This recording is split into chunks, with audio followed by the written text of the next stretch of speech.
Сәлем достар, менің каналыма қош келдіңіздер. Бүгін сіздермен бірге өте дәмді әрі ерекше пирогтың рецептімен бөліскім келіп тұр. Дәмділігі соншалық чизкейктен ешқандай айырмашылығы жоқ десек те болады. Пирогымызды дайындау үшін ең алдымен тестасын дайындауға кірісеміз. Ұнымызға разрыхлителімізді салып араластырып аламыз. Үстінен салқын сары майымызды салып песочный қамыр дайындауға кірісеміз.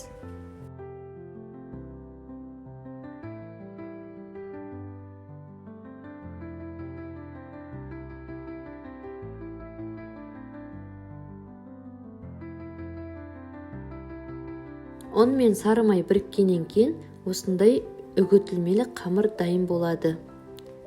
Ендігі кезекте қантымыздың үстінен 2 жұмыртқамызды салып, жақсылап араластырып аламыз.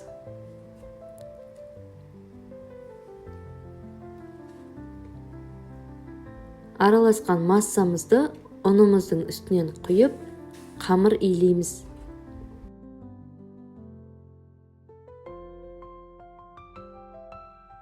Қамырымыз дайын болғаннан кейін бірден формаға орналастырамыз. Тестамыз жұп-жұмсақ әрі өте дәмді болып шығады.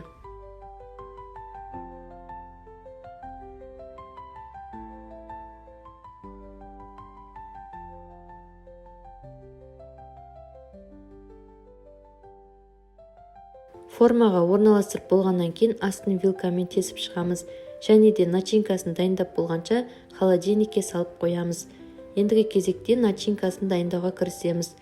Творогымыздың үстінен қаймақ, қант, жұмыртқа, ванильный сахар және кукурузный крахмал салып, блендердің көмегімен 1 келкі масса болғанша езіп аламыз.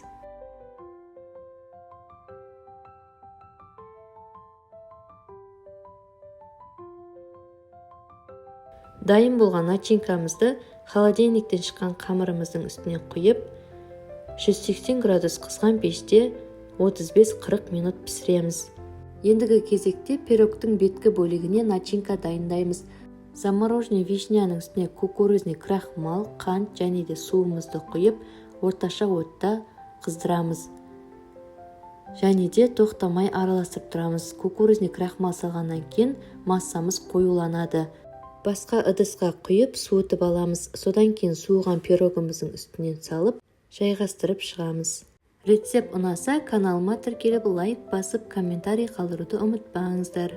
Сіздердің қолдауларыңыз мені одан әрі түрлі рецепттермен бөлісуге шабыттандырады.